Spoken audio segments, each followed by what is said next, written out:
following show contains adult content. It's not our intent to offend anyone, but we want to inform you that if you are a child under the age of 18 or get offended easily, this next show may not be for you. The content, opinions, and subject matter of these shows are solely the choice of your show hosts and their guests, and not those of the Entertainment Network or any affiliated stations. Any comments or inquiries should be directed to those show hosts. Thank you for listening.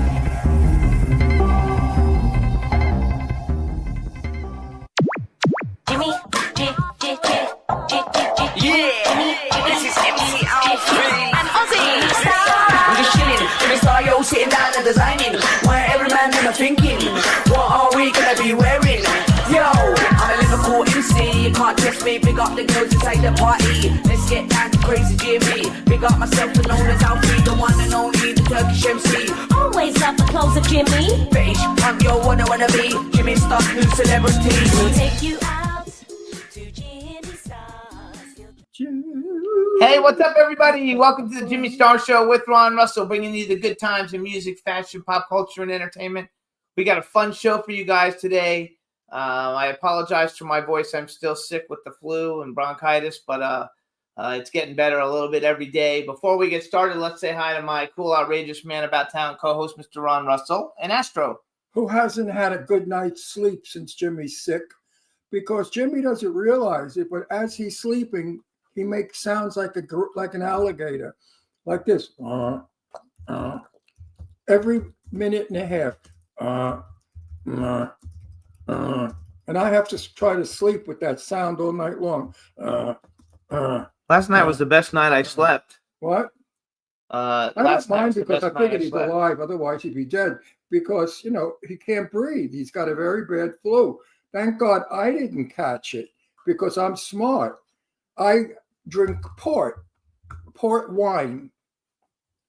I learned that years and years ago from Mario Delmonico, who was a very famous Italian opera singer. And he said before he goes on the stage, he drinks a little bit of port sherry. And what it does is it coats the tongue and stays with your saliva, and it soothes the throat and the vocals. So when I worked on stage and I sang, I used to always drink port. Now I drink port because it's wonderful if you're getting sick, because it does kill all the germs in your throat. And it's delicious. I love port. Unfortunately, it's loaded with sugar, and I don't like sugar. So anyway, if you're not feeling well, drink some port. Not a lot, a shot before you go to bed. I told this to Jimmy, but Jimmy's a know-it-all. And Jimmy ignores everything I say. Jimmy, get the fan off yourself. He's got a fan on it, blowing him all night long. We know that a fan lowers your resistance, makes you ill. He doesn't listen. Jimmy, have soup. Eat this lentil soup. It's good for you. He won't eat it. I don't eat lentil soup. He doesn't like anything with mustard or mayonnaise. I mean, he's crazy. Living with this man is absolutely an impossibility. But there's lots of things you don't like. And, I'm wonderful. And first of all, with the fan, you guys, so it's 100 degrees here in the desert. And, it is not. Don't listen to this bullshit artist. He lies about it. And we have the air conditioner set on 80, which is so hot that I literally change my shirt 3 times a night. Oh, he's so full of shit. So, I am fine. I sleep. You sleep because you like it hot, but other people, more people don't like it hot. I moved to the desert to be hot, not to be cold. If I wanted to be cold, I'd stay in New York. Well, it's so hot, it's not even funny. No, literally. I don't like cold. You know that. Last night we watched TV, and when I got done, I had to go take my shirt off and wring it out because it was soaking. Oh my God, such drama! Anyway, you should have been an actor, not a producer. Yeah, right. You're so we have a fun show for you guys today. No, I'm not. Even right now, it's so hot, it's not even funny.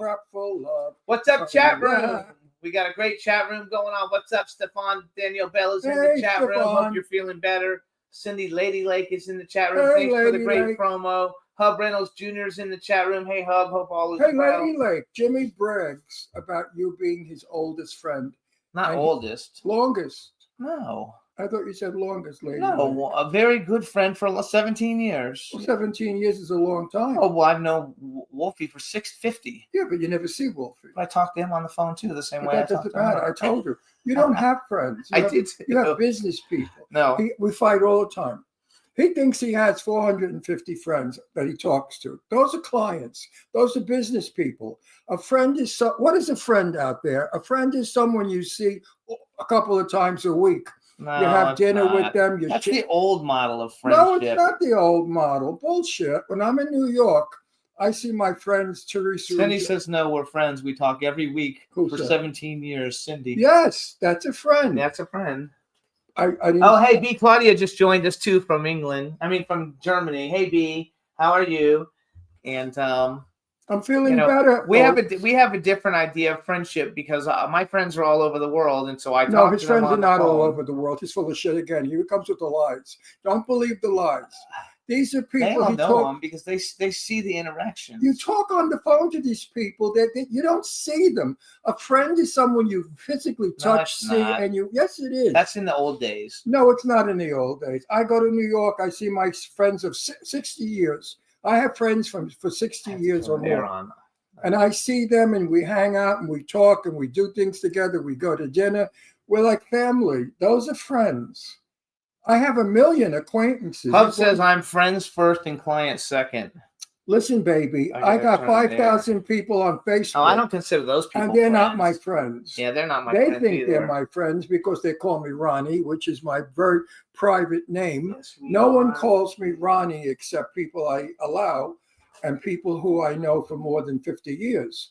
My oldest friends in the world call me Ronnie. They don't call me Ron. In the chat room, I mean, Juan says friends are people you send memes to. You're right, and I send a lot of memes. But I Actually- have a very hand-picked select of friends. I've been screwed over the years by people we all have in our lifetime. My goodness, my soft heart, my generosity, my helpfulness was abused and used, and people became self. It's all about them. What can they get from Ron? You know, come hang my pictures because I do that good. You know, come help me decorate my house or come help me cook or whatever. It was always Ron, do something for me like a domestic. And those people fell to the wayside. I love it. So anyway, we have a great show for you guys today. It's going to be a lot of fun. First, we have the cast of the Madness of David Judge TV series coming on. I think there's going to be 5 of the cast members coming on. It should be a lot of fun. It's a great series on Tubi. You guys should see it. Then we have Joe Kelly coming on. Joseph Kelly, I think he likes to go by Joseph Kelly coming on. He's a big shot. The right? director of, Oh. he's always going by Joseph Kelly. He's Joe Kelly to me. He's Joe. Fuck the Joseph bullshit. And he's going to come on because we're going to talk about Saturday. We're going to LA for the premiere of Clown Motel 3 Ways to Hell. And he literally just flew into LA. He texted me about an hour ago saying he just landed in LA for it, and he's going to get checked in or whatever. So it should be a lot of fun. Chat room, more people are joining us. So hello, hugs to Tina, Stefan, and B. Claudia. Thank you for what you did for me this week. And what else do we got going on before we bring on guests? Because we have about 6 minutes to go before we bring them Jimmy on. got a haircut. Yes, I did. I love it. I love having short hair so much better. I feel so much neater and cleaner and more I have Ralph been Lauren. giving him haircuts for 14 years. Do you think he paid me a dime, a nickel, took me to lunch, bought me an ice cream? Nothing. Not even a thank you. Looks in the mirror. He goes, "Oh, yeah.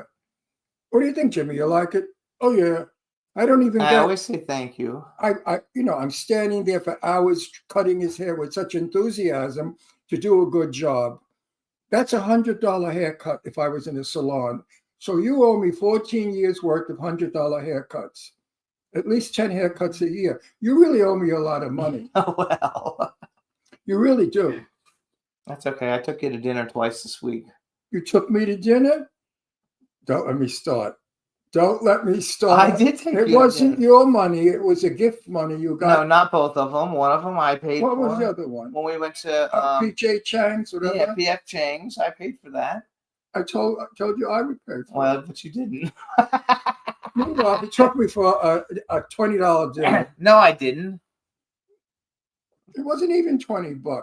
I don't eat a lot. You know how little I eat. No, we went to on El Paseo and ate at a restaurant. He didn't like Yeah, his we ate- food, and no, the we- lady no, took no. it off the bill. Wait a minute. We went to the grill on El Paseo. Now, I used to go to the grill in Beverly Hills, and it was wonderful.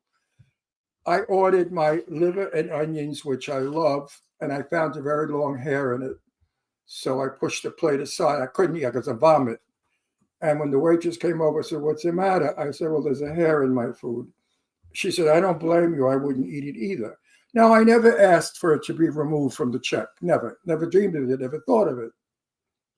When the check came, my meal was not on it. So I said to the waitress, "Why?" She said, "Well, because you found a hair."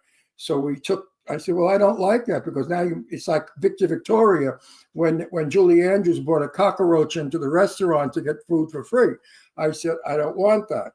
She said, "Oh, no, we know it's not, you're not doing it." So anyway, Jimmy took the amount of my check and gave it to her as a tip. Yes. So she had a $40-something tip, which she was excited over. Absolutely, because So, it wasn't her fault. Anyway, the grill is not what it was. Nothing is what it was. And we have to protest, folks, because I have been finding a lot of junk in my food lately. The people that are working in the kitchen have long black hair. They do not wear hair nets. They leave their hair flowing. He had hair in his Taco Bell. Now he won't eat a Taco Bell. I won't eat a Taco Bell because I found hair. So you see, they leave their beautiful, lustrous, Taco long, Bell, I get black it. hair. But at in the grill, food. when you have got to make the law back to what it was, the Board of Health, at the where grill, you have it's different. you have to wear a net on your hair if it's that long. I mean, it's disgusting how they get away with murder in the kitchen. If you see what the people look like in the kitchen, you wouldn't eat the food. Anyway, at the grill, which used to be a very nice restaurant, not so nice and anymore. I'll never go back there, and I don't suggest that you go back there either. It's not inexpensive. It's not super expensive, but it's still $40-$50 a plate. It's not worth the service was terrible. My coffee was cold. I had to ask 2 to 3 times for it. They never brought me coffee. Then after we got the check, they brought me coffee. I said, "What am I going to do with the coffee now? Now I'm leaving. The fuck am I going to do with the coffee? Take it in the car with me, you stupid bastards." Anyway. All right, you guys. So before we bring on our first set of guests, our first set of guests is going to be the cast of the Madness of David Judge, the TV series on Tubi. And before we do that, I want to thank everybody for tuning in every week. The last couple months shows have been doing really well.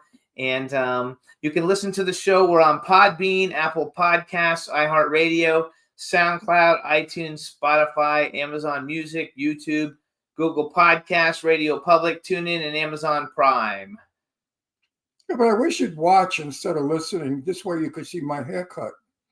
Some people, I mean, we got like... I know, but I work on making my hair look all messy and horrible. You know, I work at this. This is not...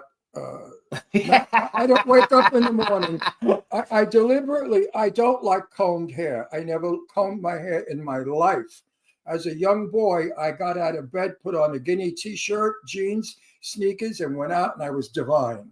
They say the hair looks great, Ron. Now, if I did that, got out of bed and put on jeans and sneakers, I look like a man that just escaped from a nursing home. So what I have to do is, you know, I love my hair like this, and nobody sees it because I'm wearing the radio. Let me see, Sarah. People compliment my hair all the time. I have a good head of hair, and I chop it. I never cut it evenly. I don't want a precision haircut. If I cut it precision, it looks like a wig or toupee. So I cut it irregularly. I cut into it like this, going in.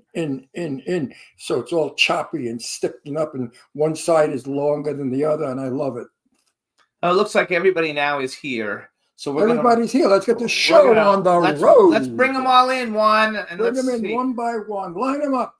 I think there's 5 of them.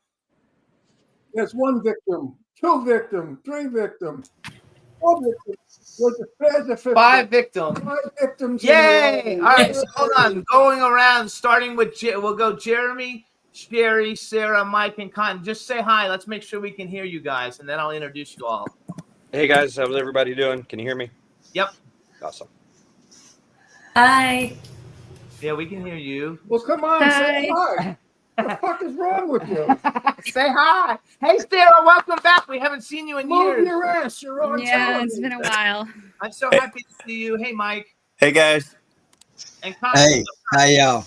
Who, All right, who are perfect. you? You're very stunning with that beard, sir. You look like a professor. You look very intelligent. I bet you're stupid. Well, if you ask most of my You just do the players beard here, to I'm fool far from people. a professor. All right, so hang on, everybody.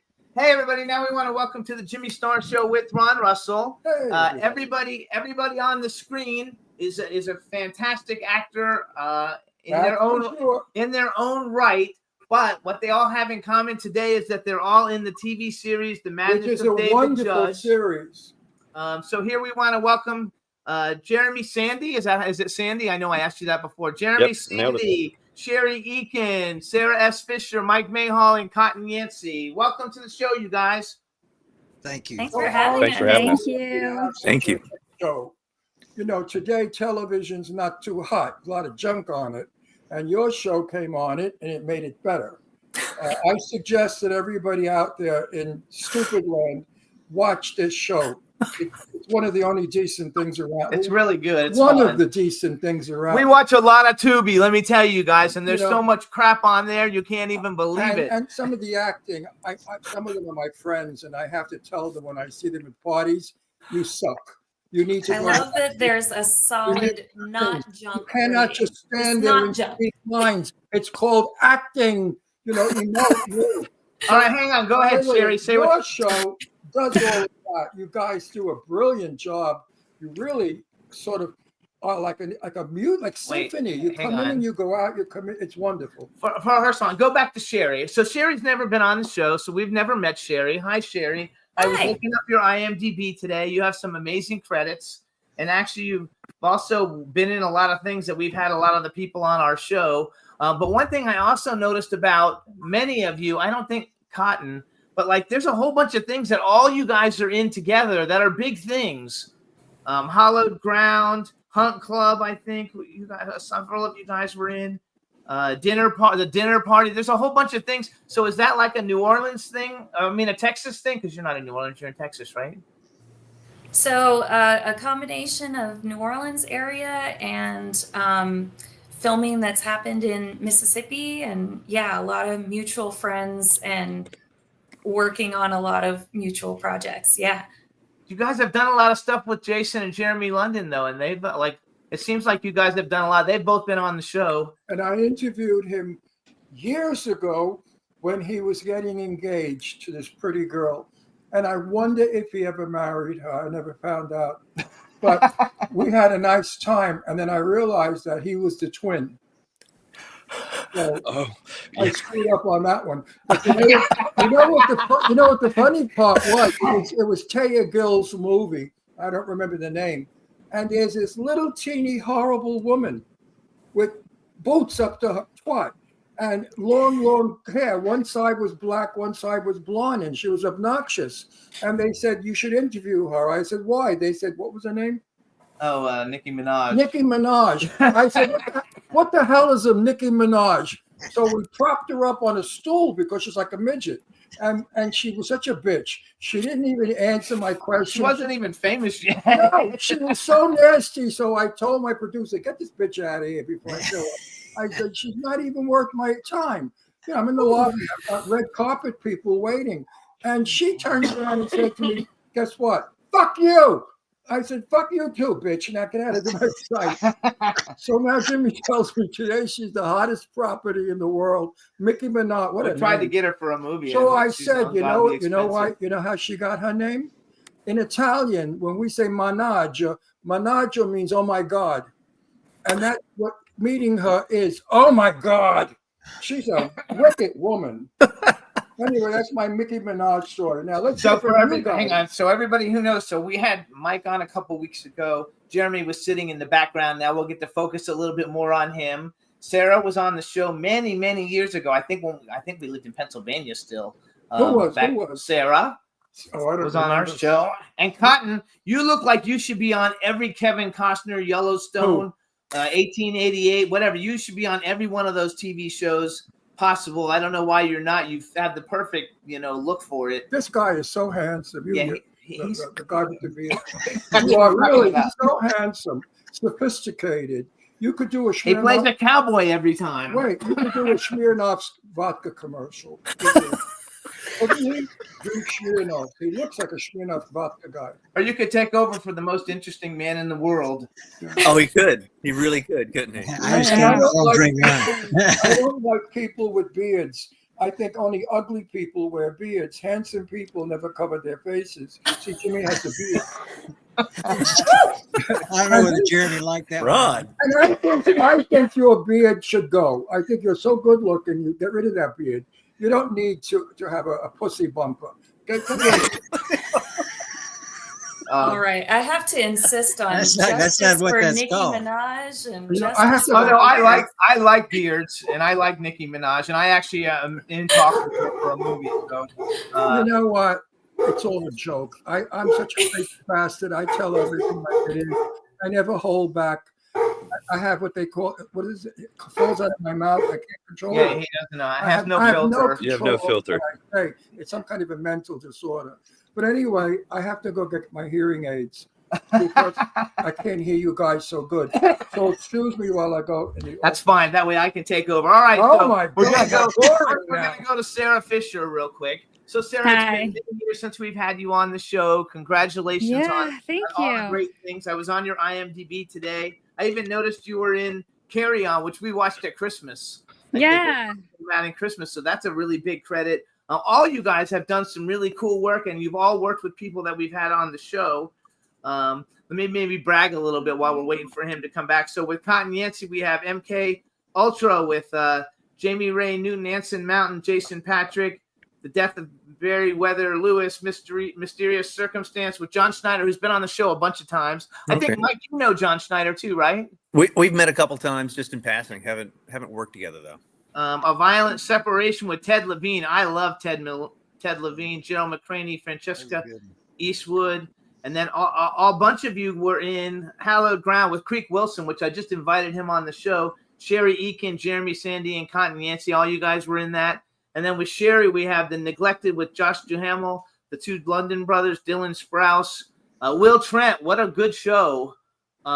Congratulations on an episode of that. We have a Ghost, which...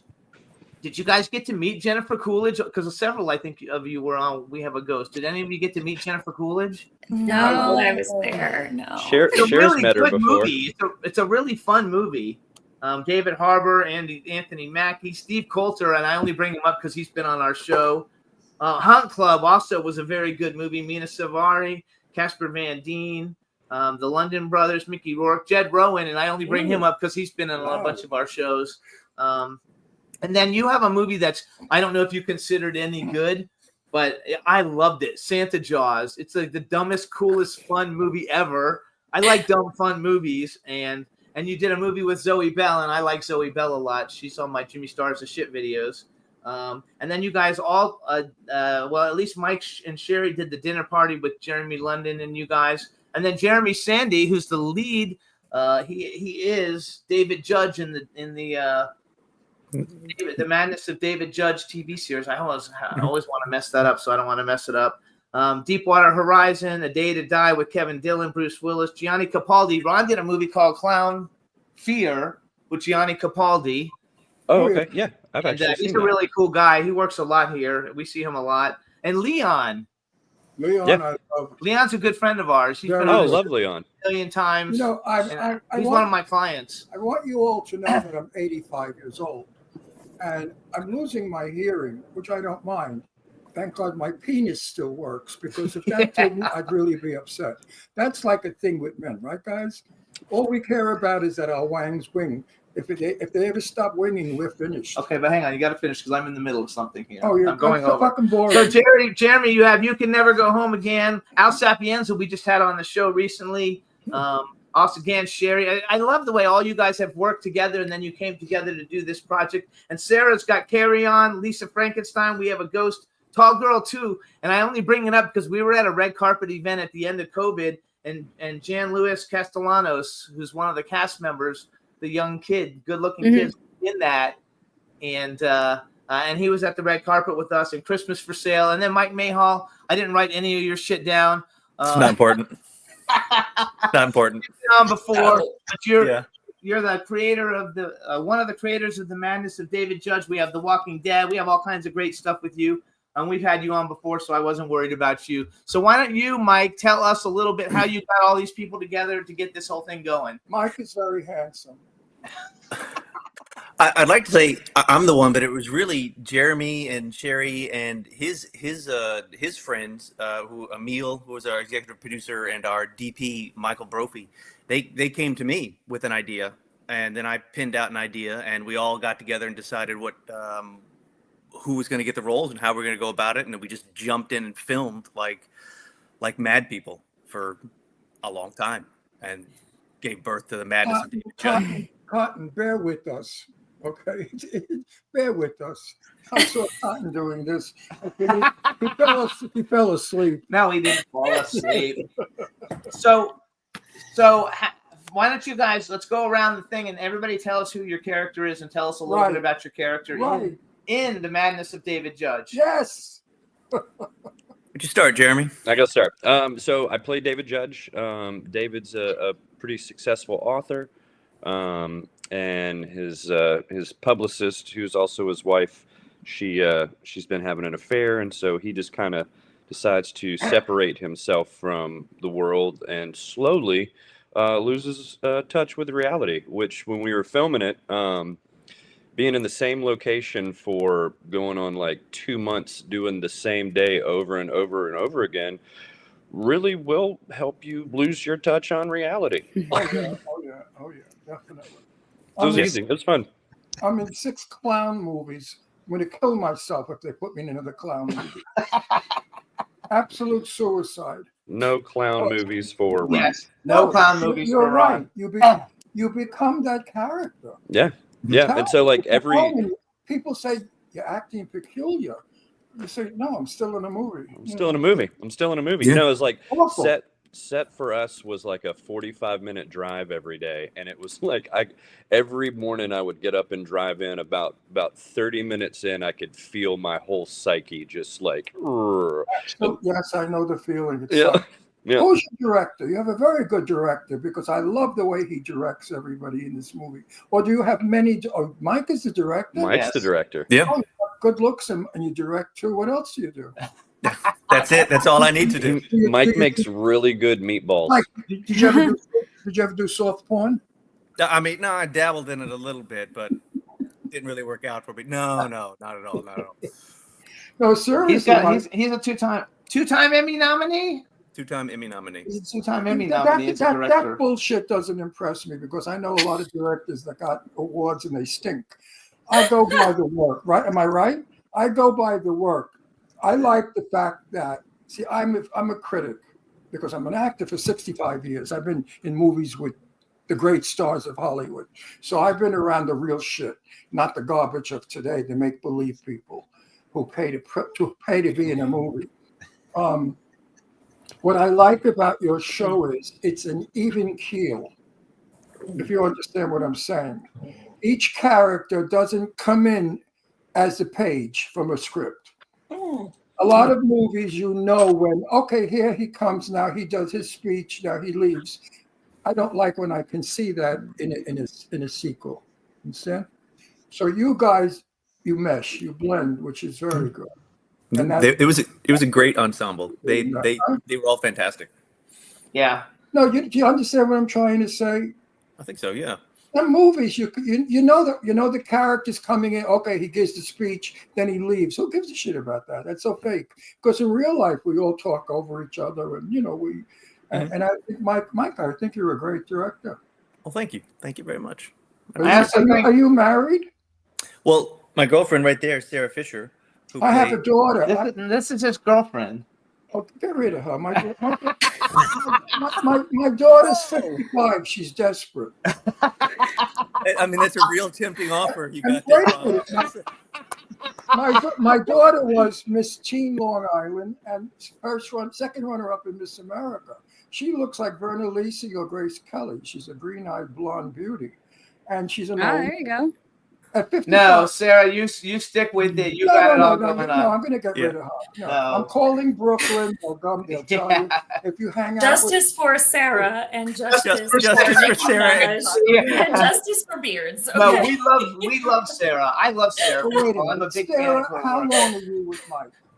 8.5 years. You're a dummy. You're a stupid woman. 8.5 years, no ring. Okay, What are you? Ron. Free pussy? Now, What? Go easy. This is the truth. Get rid of him. 8 years, he didn't That's marry right. you. Get rid of me. Dump me.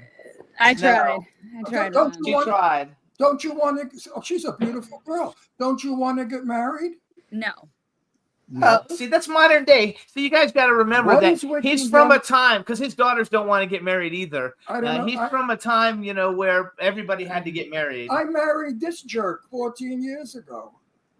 He married me because he has to be married, but he doesn't really follow like the younger generation of like just be No. together. You don't have to be married. So Everybody- just ignore everything. I was with Jimmy for a year.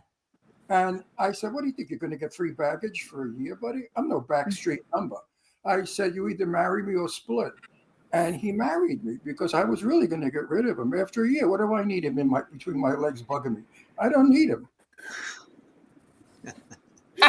Anyway, let's get back to what we came to talk I know, about. but, our show is a crazy show. We talk about everything. Because people get bored with just the acting stuff. They say, okay, we know their credits. We don't want, we like So to hear we about- want to go back around Right. though. So What? They want to hear about people. They want to know but who. we're going to go back to people in a minute. No, but I like to bring out who my guests are as. So people. bring out Sherry as a guest because I'm going we to heard Sherry. about Jeremy What do and you his think? role. She's Now we gonna- have Sherry. You Sherry's think you gorgeous. think she's going to get away with it? No, What are you nuts? but she's Sher- gonna Sherry. give justice for Sherry in just a All right, minute. Sherry. Now you're young. I hope so. You're young. You're young. You're beautiful. You're talented. Don't be cheap. Don't just give it to anybody. Make sure the guy you date is worth it. Because you're valuable. You're not garbage. There's a lot of garbage out there that men use and abuse.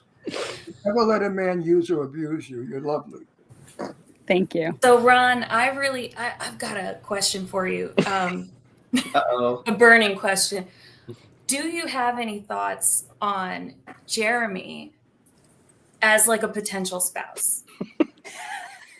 Oh, No, because I'm married. He's married.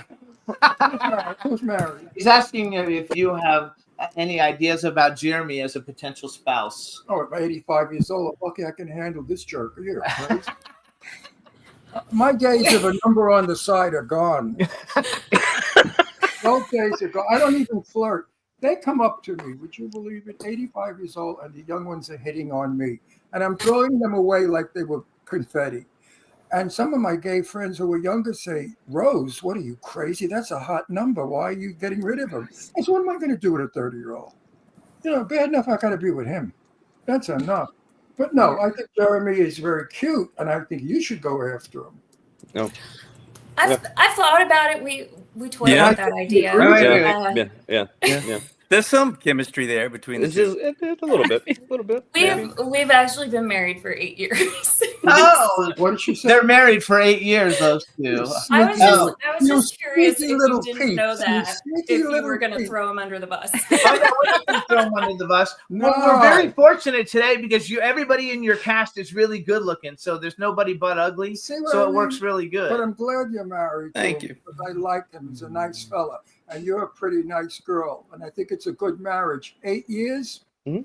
you'll make 80 years.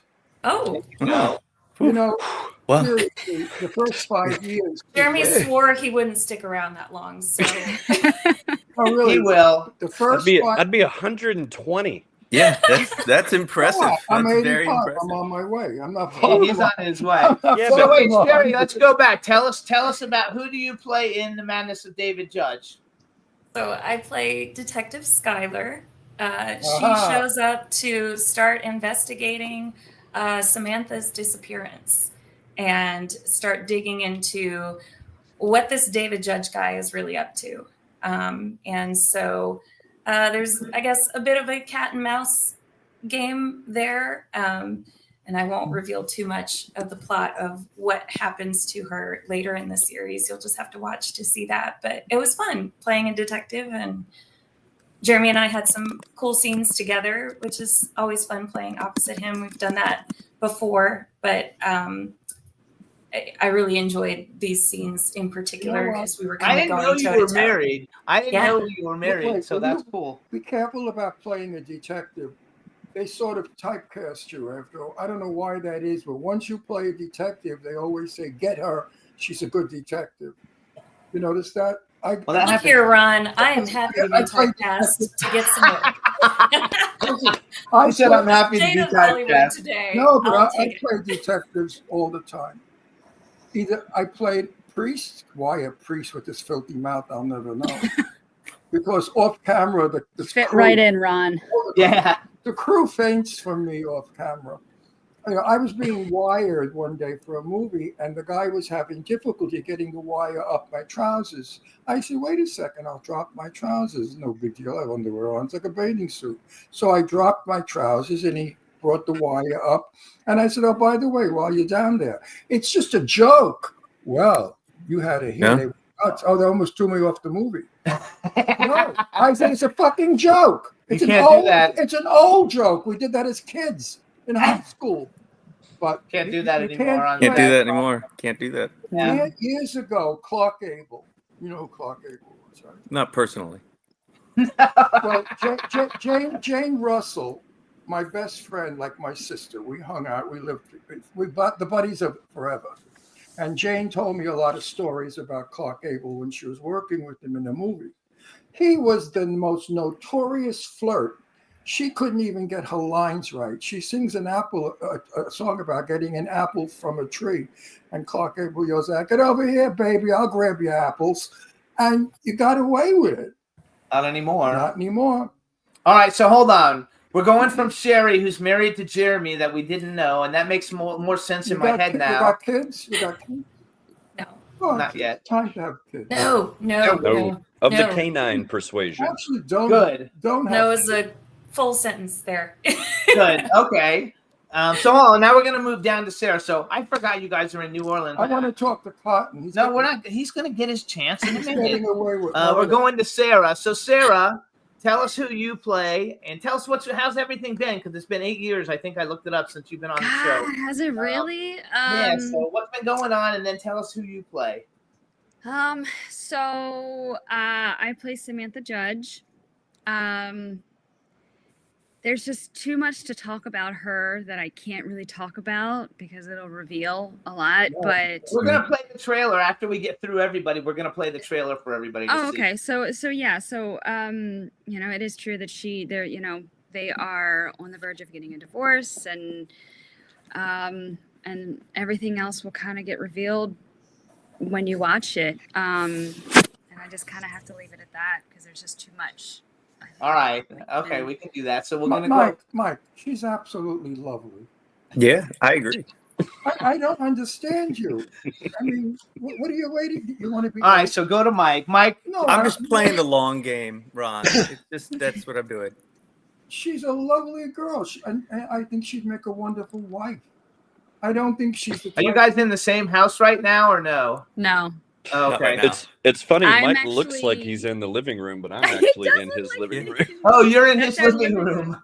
That's When funny. We're actually, ironically, we're both in Orlando right now, but he is near where 75 and the Turnpike meet, and I'm all the way down in downtown Orlando. So, What are you doing in Orlando? Were you guys there for work? So I've been working for Disney as a server since 2005, and just kind of come back and play a little bit if I, the industry is very slow right now, so I just went back just to kind of get back into the parks for free. Mike I came know it's down. fun. You I know, love we it. just, I love but- Orlando. So many actors and actresses famous today were servers, because thank Yeah. God for that job. Otherwise, you're Yeah. screwed. My daughter, who was an actress and no longer, because she hates the business and the people in it, but when she was a server, they used to let her off work for auditions. And that's Actually, the she big- lived in New Orleans for a while. Huh? She worked in New Orleans and did a bunch. She was in a bunch of films in New Orleans at one time. Yeah, when New Oh, Orleans fun. was hot after the flood. Now it's cold as hell, I heard.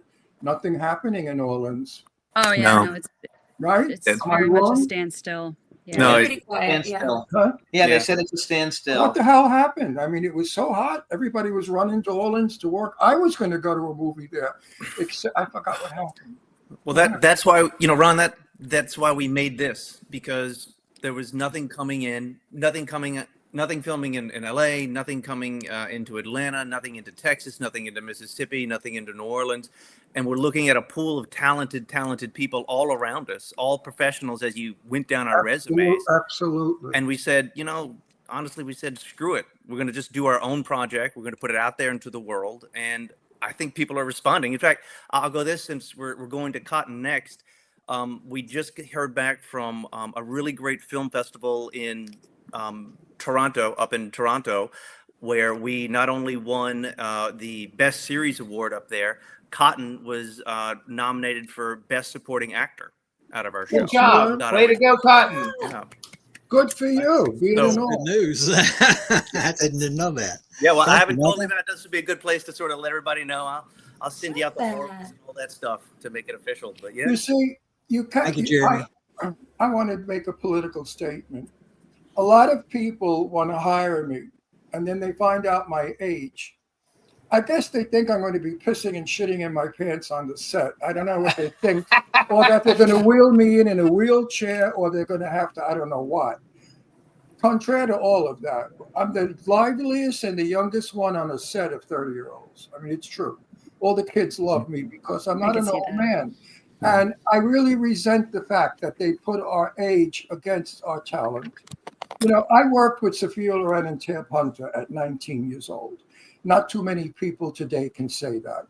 And I think that's my crowning glory. I always refer to myself as being in that movie because it was, in the day, 1959, it was the movie of all time. Feel around. Wow. Yeah. We have a premiere Saturday in Beverly Hills, and it sounds funny, but it's Clown Motel 3 Ways to Hell, and it's another clown movie, and he plays General Milan, and he's in the whole first half of the movie. And we shot that last summer in the desert in 110 degrees, and Oof. he's like walking back and forth in the desert for hours In a wool, in a woolen, in a wool suit. in a wool Full suit. uniform. And And you know what? It's a funny this story. I love a lot of the crew was so sweet. My soldiers, they kept running over to me. Ron, I have a chair. I said, what do I want to sit in the freaking middle of the desert for? They said, relax. I said, get the fuck away from me. I'm working. So they said, let's do it again, Joe Kelly. Let's go, Ron. Let's go again. I got up and I walked that desert. And they said to me, Elijah, how old are you? At that time, I was 80. I said, no, 84. 84. I said, I'm 84. They said, my grandfather's 84 and he's an invalid. I said, well, some people are, some people aren't. And I think Cotton is. So we're going to find out what it looks like. Cotton's going to be like me. When Cotton's 85, he's going to be working. Cotton's So, 102. Tell us a little bit about you. Tell us who you play in the whole thing. And you do a lot of Westerns, right? I seem to see a lot of Westerns on your IMDb, and you look, like the part for all those kind of Western type things. Like, I would think that you would be like the busiest actor out of the bunch just because of your unique look. Well, I doubt I'm the busiest actor out there. And if you've got any insight to Taylor Sheridan, I'd appreciate you sharing my name with him. I've been trying to get on Yellowstone, and I tried to get on 1883, 1920, whatever the hell that was, and all the little series he's got. I really like the You'd way. be perfect for Yellowstone. I would cast you in Yellowstone if I was a casting agent. Well, I appreciate it. I'm sorry you're not a casting director. I'm sorry too. I cast myself. but no, I was extremely happy to be on this one. Jeremy, I think, is the reason I'm on this film, and I just Jeremy and I had a part together in a little cheap ass movie we did how many years ago, 8 years, something like that. Yeah. Yeah, it's been a while, and but it was a good scene, and I cherish that scene. It's still on my IMDb page. I send it out every now and then in auditions and stuff because it's excellent. So what was the cheap little last film? Don't Come Around Here was the name of it. Okay, don't come And around. Sherry was in it too, and me and a guy named Jordan Salome, and I guess that was the main cast, and well, Greek Wilson was in it too. He had a small part. Yeah. I like Jake Wilson. So how many years are you in the biz cut? Well, I only started acting in 2011. Yeah. Really? So you're a newcomer. Well, I've been in the entertainment business since I was 7, so it's sort of hard to Oh, say. you play an instrument. I see that bass fiddle behind you. Yeah, that's a bass fiddle. That sure is. Yeah. You play that? Yes, sir. Yes, sir. I do. One of my And but I play a lot of things, and not any of them very well. But I had success in the music business. I also had success in the rodeo business, and so that's. You actually like were a rodeo, like you rode like steer and stuff, or what did you? Well, I did ride saddle bronc and I calf rope and team rope for a while when I was really young, but I found out I could make a lot of money as a horseback announcer, like Jay Leno on a horse. Yes. First one in, last one out, and There you go. that became very popular around the turn of the 80s, and when wireless Stop mic. directing me. I'm going to punch you in the head if you direct me. But you gotta let him finish. I can't help it. I interrupt all the time. But stop directing me. I don't need you to fucking direct Well, let me. him finish his sentence, and then you can talk. I'm going to put 2 fingers in your eyeball. and We you're do this all the time. and Don't you're worry, you never going to guys. see my handsome face again. We do it all the time. Anyway, let me say something about Mike Mayhall. I Yes, can't tell you how wanna much hear I everything about you. respect that man, because if it hadn't been for him, I don't know if I'd have made it Mike through this Mayhall. movie, because I was a mess trying to make this movie. In fact, the Oh, first Mike, line I really? ever had, the first line I had in the movie is sort of a Directing me signature thing for me in this movie.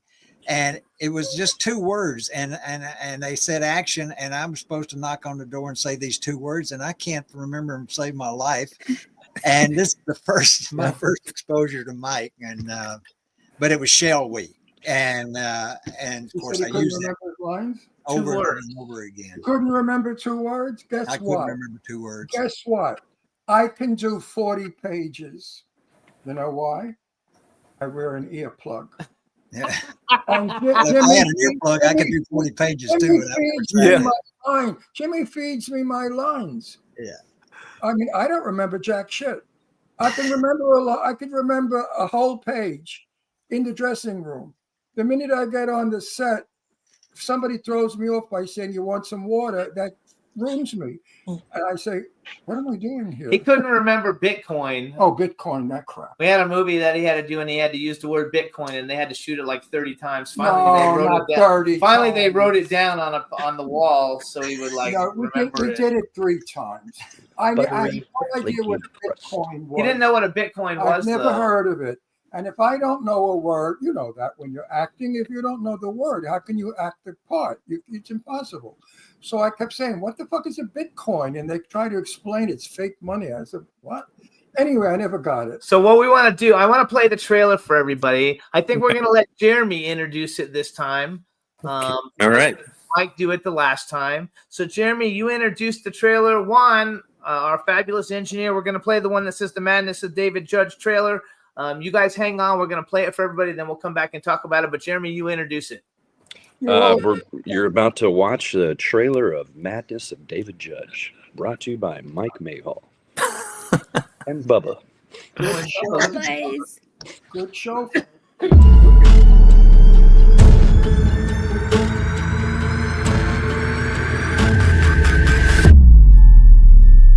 If you are just joining us, we are with world-renowned best-selling author David Judge. By the time that this airs, I will be locked away in my retreat, writing like a madman.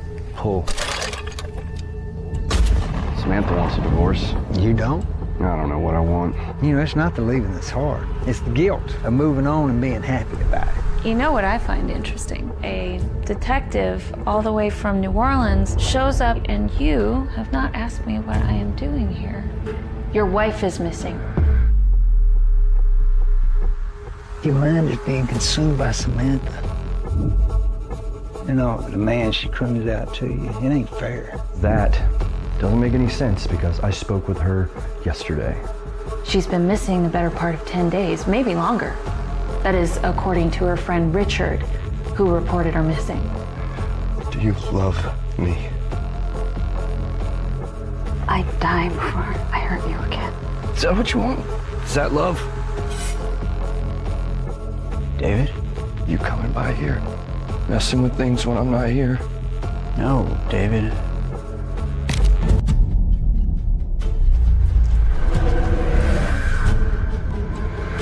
Anytime you want to achieve great things, the gods demand. They demand a sacrifice. And she is on the altar.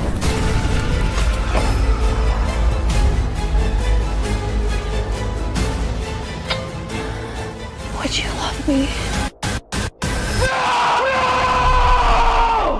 It's okay. It's okay. You guys all look so good in that. You really, really do. It's shot beautifully. For anybody who hasn't seen it yet, we need you to go watch it. So, Mike, why don't you tell us where can people see it? You can see, I think the easiest place to watch is on Tubi. It's free there. We're also on Amazon Prime and Movie Central on YouTube. But go check it on Tubi. I think that's the best Watch spot. it on Tubi, you guys. There's 5 episodes. So now I have a question. Oh. Mike, what camera are you shooting with? That was done on a Blackmagic Pocket 6K with vintage lenses. So it has a really unique look. It's Because ultra it gives wide. you that wonderful haze, that sort of softness. Yeah, we fought really hard. We were really particular about every shot, all the setups, because we really wanted you to feel the whole world. Just the left and the right of it, and I think centering the Jeremy, the David character in the center of that, you really you feel how alone and isolated he is, and you really feel his pain that he's going through. Right. I would love to work with the effects was really good too, though. Like, no, but I would love to work. I've never worked with that camera, but I would because I could look 20. I love the effect of the eyes in the mirror thing. Like that's Thank a great effect. Mike, you really, I hate to blow smoke up your ass because I hate doing that. I'm not a Hollywood bullshit artist. In other words, when I go to red carpets, if the movie stinks, I don't walk around saying, it's wonderful, it's fabulous. You were terrific in it. I don't say anything. And then they say, Ron, what'd you think of the movie? I said, it sucked. I'm not going to do. I'm going to lie. I mean, Clown Motel, 3 Ways to Hell. I haven't seen it yet. Oh, wait. We haven't seen it either, but it's going to be fun. Bring your pajamas when you go to see it. Yeah. No, it's going to be fun. Yeah. So 100 clowns. Over 100 clowns. Wait, I want to go back though. Killing everybody. So what do you guys consider this? So it's not really a horror. It's more of a psychological thriller or thriller. Like, how do you actually categorize it? This is just me, and I think everybody will have their own little opinion, and I'd love to hear everyone's opinion. I think it's more of a sort of a mind-twisting, psychological, or mind-twisting, supernatural mystery. That's what I see. I love that. I love those. All right, let's see what everybody else says. Go with you, Jeremy. I thought it was a romantic comedy, but apparently You know what? Netflix will list it as a romantic comedy. They do that. All right, Sherry. Yeah, definitely a love story. A love story. No, the psychological and supernatural elements of it are more forward, but I think people will relate a lot to these characters. Like, they're very grounded characters in a sort of extreme circumstance, if you will. I think thrillers are wonderful. Well said. I don't like slasher. I never do slasher movies where I get slashed. I mean, because that fake red blood goes in my hair and it stains it.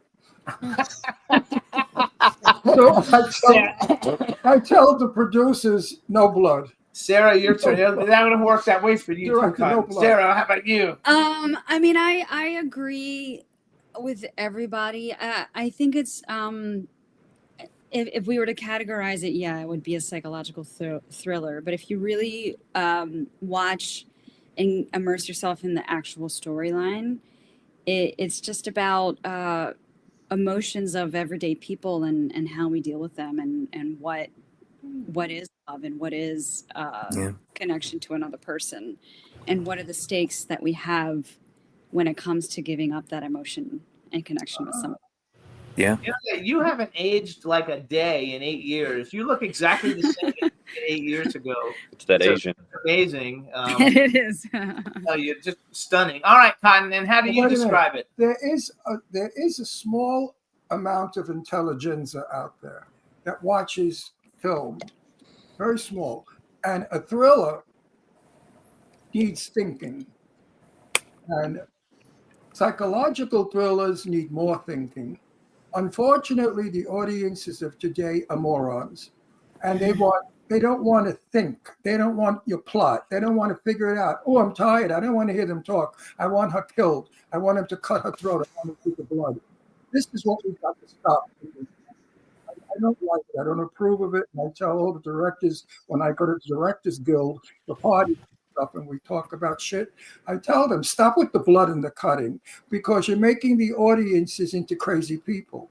That's why there's so much violence out in the world, because there's too much shooting, slashing, killing, and disrespect of women.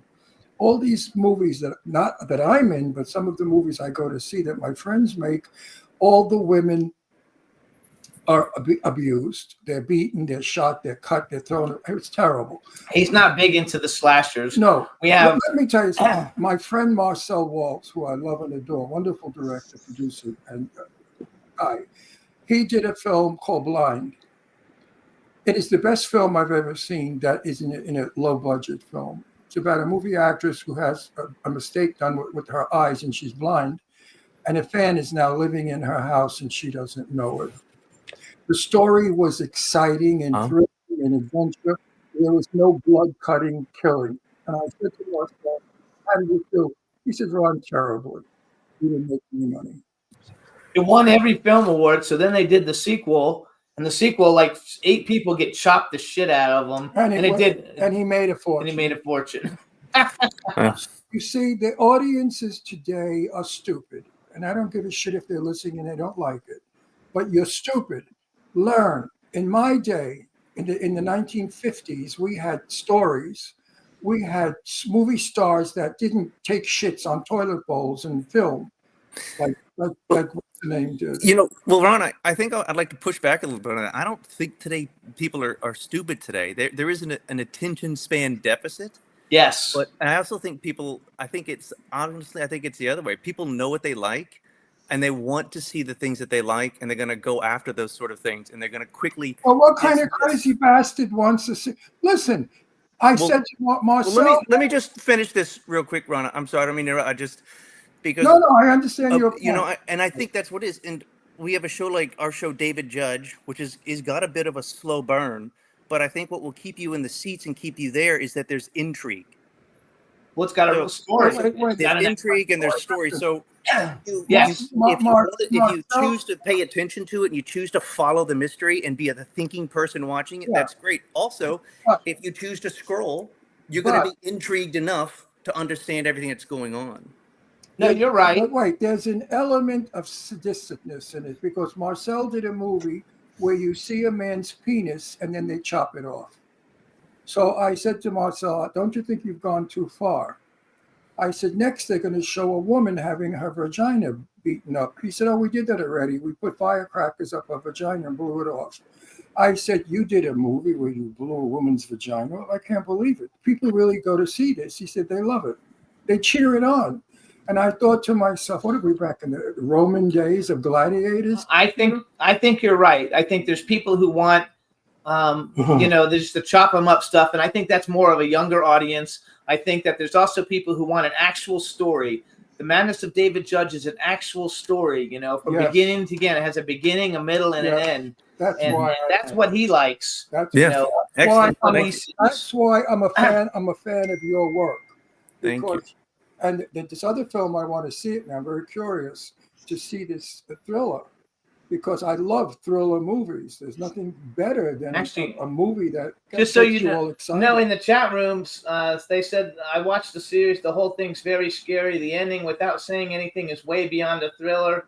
It has more. The acting is so solid. There's mood of mystery during the whole thing. That's a good Some people like that's a good review. That's from our chat room of somebody who already watched it. Oh wow, Last that's time. great. Tell Cotton, them. what did you think? What kind of movie did you think it was, Cotton? I mean, TV series. I'm sorry, not movie. Yeah. You say thriller, psychological thriller, supernatural thriller. What say you? I go by a lot of what my kids tell me. I got 5 kids, and they're all grown adults, and they love the work I'm in, and most of it, some of it they don't. But this one they really liked because they followed Jeremy Sandy from beginning to end, couldn't take their eyes off of him, and I thought that was appropriate, and I thought that was what Mike wanted. I think that's what glued everybody to the film is Jeremy's presence, and all the characters that worked around him were so complimentary to his presence. I think that's the reason that we're all very proud of this film, because it's being recognized that way by audiences that don't know any of us and have never seen it. Didn't know what we went through to get it done and all that. And that's the reason. And I think that the film business, movie business I've been in all my life is the entertainment business. And I think this was very entertaining for the fact that we had Jeremy in a solid lead all the way through due to Mike's direction. I agree. Thank you, Cotton. I agree. And I think that we need more people like Mike. I do too. I think we need less of these jerks that think who the hell they are, that they're directors, producers, or whatever, and they buy their way into the business by asking people for money to fund their garbage, because it's garbage. I go to so many red carpets because I'm an interviewer. That's my job. And I'm so appalled at some of the things I have to sit there and watch, especially the abuse of women. I just like it intensely. I don't think you got to remember something, and I'm gonna use the word you did, Mike. Pushback. There's nothing in this world as far as a protagonist goes. There's no great protagonist in this world without serious badass antagonist.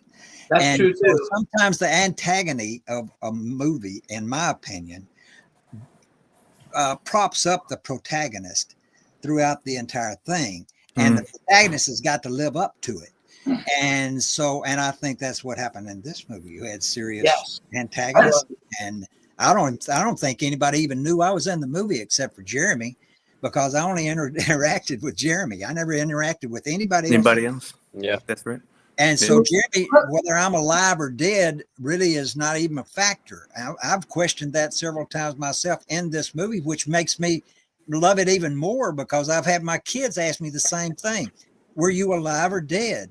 I said, I can't really tell you that. You got to watch and find out. You got to watch it to find out, you guys. The Madness of David Judge. It's on Tubi. We want to watch it. One thing I want to say about all of you guys, I think all of you guys are on the.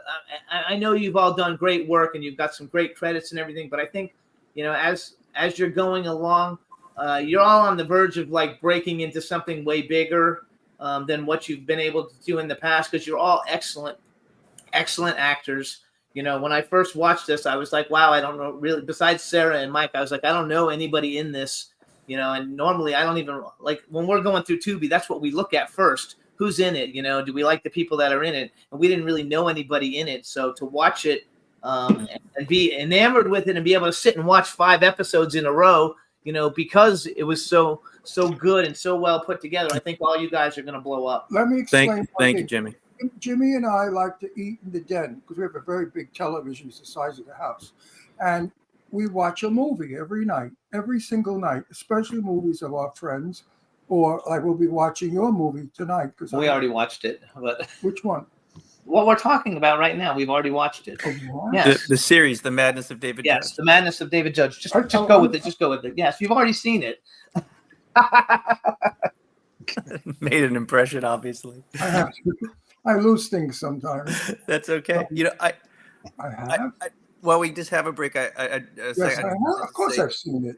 Of course I've seen it. What am I talking about? I just wanted to say, Jimmy. Go ahead. Wait, he's saying something. Let him say. Go ahead, Mike. I wanted to say thank you so much for your compliments towards me, but the truth is that performances they really don't happen in a vacuum, and I think you hit the nail on the head, Jimmy, when you're saying that while you don't recognize our faces, what kept you interested were the performances from everybody. And that's Absolutely. because everybody in this group is they're so talented, and the madness of David Judge, would not be what it is without the people sitting here on your show today, because they really are the ones that made the show what it is. And I mean, they, in my opinion, they all deserve awards. They deserve to all be leads on big Netflix and in the movies because they're that level. But the show is what it is because everybody believed in it and everybody gave their best every moment, every frame, every second, and work together. That was my very thought, because as I keep saying the word garbage, there's a lot of garbage out there. So much, you know that. Don't play the game like you're going to cover for all these jerks that are making garbage movies. I mean, we all have garbage movies. You know, I've been in some real beauties that I don't even tell my friends I'm in them because they stink. They're so horrible. But let me take you back to 1954. In 1954, if someone was shot, you never saw blood. You know that. Right. And we didn't need to see blood. We understood it. We went along with the story. Humphrey Bogart strangles a woman in a movie where he's a writer, and the camera cuts away. Ginger Rogers strangles Peggy Ann Gardner in a movie, but she does it in the hallway where you only see her arms, not her. Why? Ginger Rogers said, I don't want my audience ever to see me kill anybody because it will ruin who I am. So back then, actors and actresses and scripts protected each one. And that's why they are legends. Today, we do not have legends. We have passing fancies, but we don't have legends. And I wish we did. And I wish I was a legend. I think the legends were made because of the studio system. The studio system, that was the main point, is to make legends so they had something to sell in the theaters. And they made the Clark Gables, and they made the Humphrey Bogarts and Betty Davises and Jimmy Stewarts, and the list goes on and on and on of wonderful actors working 8 to 5 from Monday through Friday. And they were my friends. I wish the hell with that was going on right now. I'd be first in line to try to get my ass a contract, because something about working every day on something, you're going to get good at it whether you're worth a shit at it or not. You're right. You know, I mean, Agreed. that's the way it works. I agree. I was good friends with Betty Davis for a long time when she was an older woman. And I used to probe whenever I could and get questions out of her. And I said, what was the most difficult thing you ever had to fight in a movie? She said, well, when I made the movie with Miriam Hopkins, she said the scene was where I'm supposed to go into the living room and then shake Miriam Hopkins. Well, I did it, and Miriam Hopkins complained that I shook with evilness and injured her shoulder, and she was unable to work for the day. And Betty Davis said I wanted to kick her right in her ass for that stupidity. Anyway, they shot the scene again, and Betty Davis deliberately shook her mercifully. I mean, shook her like she wasn't supposed to and threw her down on the sofa. And I said, well, what did that feel like? She said, wonderful. Wonderful. So real quick, because we've only got like 2 minutes left to go here. Tell me, first of all, where does everybody find you on social media? I guess let's do that first. Whatever you guys' Instagrams are, starting with Jeremy, and just go around the circle. It's real simple these days. Just at Jeremy Sandy at Instagram, SANDE. There you go. Okay. Sherry? Same, just at Sherry Eakin, I think, on Instagram. All right. Sarah, I didn't see you on Instagram. Are you on Instagram? Yeah, it's actually Prism Light Pictures. It's, that's why I couldn't find you. Okay. Yeah. All right, I'm going to write that down. Okay. Mike? At Michael Mayhall. Oh, you guys all have really good, easy ones to do. And Cotton, you're probably just Cotton Yancey, right? I'm just Cotton Yancey, and I don't even know how to operate Instagram too well. I just copy what everybody else puts on there and sends it back out again. So, but I do Facebook pretty good. You can check me out on Facebook. All right, you guys. So the Madness of David Judge on Tubi, Amazon Prime, and what's the other place? YouTube Movie Central. And I want to thank all of you for letting me get away with murder, because that's what makes our show successful. We're 14 or 18 years on the air. This show is 18 years old. No other talk show of this kind has lasted this long. We didn't even have podcasts. They didn't have a name for it when we started. And the success of our show is the ability to allow me to have fun with my guests and not treat you like a bunch of cardboard people, but like real people. So I want to thank you for a wonderful show. You're all so welcome to come back again. Thank you, Ron. You're full of talent and great success. And I want you morons out there to know that and to watch the show and educate yourself. No, it really is cool. And we're about to hit 1.3 billion downloads. Right. Oh, wow. So there's a lot of people. It's a lot of people that'll crazy. watch when we get it all done. You know, they say, "Who's a crazy old man on that show?" So we wish you guys all the luck and success with all your projects, including the Madness of David Judge. And Mike. Yes, sir. I'm not a fortune teller, but I'm going to tell you something. I think in the next couple of years, we're going to hear a lot about you. I would love that. I'd love it if that happened and we're all back together talking about another show. I think we're going to make a lot of smoke. Actually, I think all you guys are going to make a lot of smoke, and I'm going to see what I can find out about some of those other shows, Cotton, just because I have a lot of friends who've been cast on those shows. So I'll see if I can find any information out for you. And Jeremy, I think you are going to be a superstar. Your talent is amazing. So you guys, I wish you all the best, and thank you so much for coming on the show. Have a great day. We'll see you guys soon. All righty. Thank you so much. Thank you. Bye. Halloween soon. Okay. Bye-bye. I'll call you in a little bit, Cotton. Love you, buddy. All right. Love you too, buddy. All right, everybody. So now we're going to bring on, actually, before we bring on Joe Kelly, to get everybody in the mood, we're going to play the trailer for the very first Clown Motel movie. Ron's not in it, but we want to. You're not in the first one. Yes, I am. You are not. I'm not. No. Jesus Christ! Don't tell me that. Where the fuck? So here's the trailer for Clown Motel. We'll be back in 2 minutes with Joseph Kelly. Enjoy, everybody. The first one, Juan. Hello? Anybody home? What the hell is a cemetery doing out here all the way in the middle of nowhere?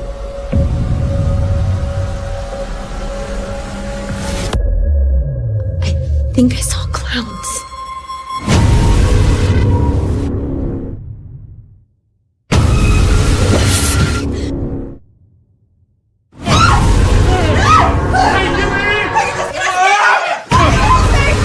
I've come to collect my soul.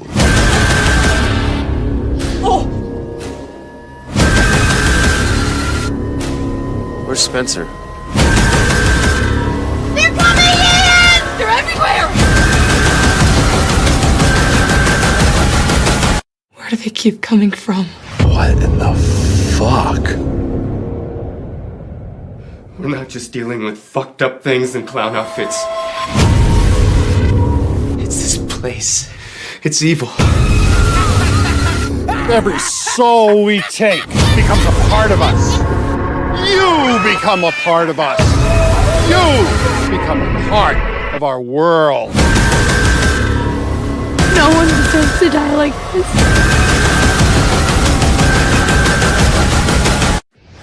What the hell did we get ourselves into?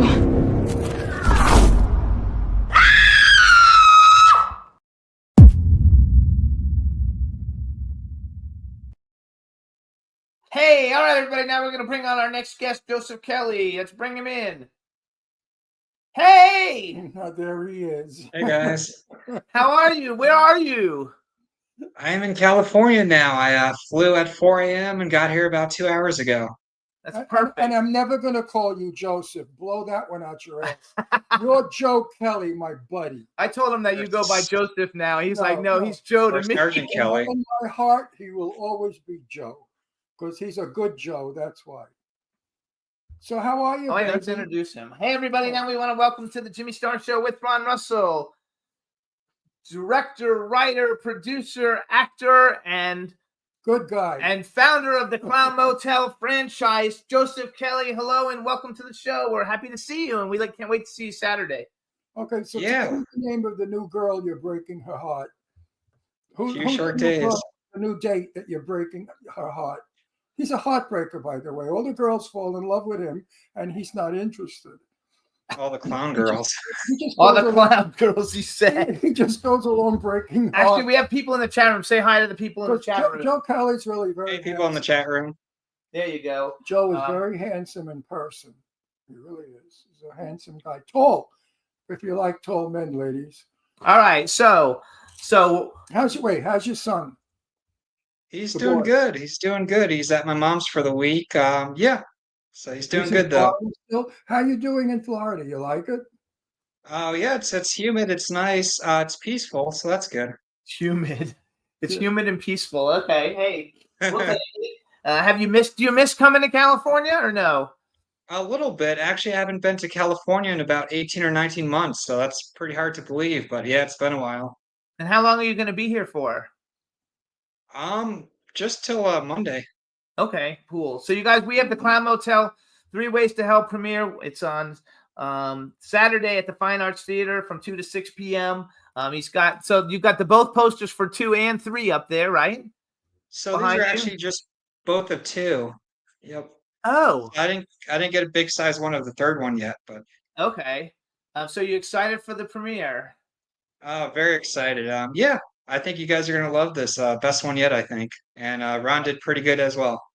I think he did well too. Just in the trailer, he General looks really Malone. good. So No, now, let me tell you something. I saw the trailer and I'm trying to figure it all out because I was there and I can't. But the water scene, the desert scene, the haunted hotel scene, all of that, how Joe put that together, I'll never know. Plus over 100 killer clowns. How do you organize that? So Yeah, we probably had about 150 clowns. 150. That's probably the biggest, like the Guinness Book of World Records for clowns in a movie, right? Listen, Joe, Mhm. I've been in 100 clown fucking movies, and I've never been in any with so many clowns. You did a wonderful job for a guy that doesn't have a Hollywood crew. You sort of did it as an independent fella, and how you put it together is really good, and I'm proud of you. And as much as I make fun of this movie, which I do because I think they're all stupid, but people love them. And if you like to see clowns beating people up and people beating clowns up, this is for you. Joe, you did a good job so far, I think. I've not seen the film yet, and I'll see it. I think you'll be surprised. Are you happy with the cut? I'm going to be surprised. I know. I am. So we have the final cut, but I'm still working on some stuff tonight too. So I have to do another export, but everything's there. We got music, sound design, visual effects, and the cut's nice. Now it's a nice solid 1 hour, 30 minutes. Oh, you got it down that low. You didn't have to cut him out, did you? No, surprisingly, no. I kept Good. all of his parts. Good. Good, because I'm the glamour puss. So let's talk about it a little bit. First of all, let's go to Clown Motel 2. So first of all, Clown Motel 2, To Death Do Us Part. Is that actually like available anywhere yet? Or are you redoing your distribution as you do Clown Motel 3?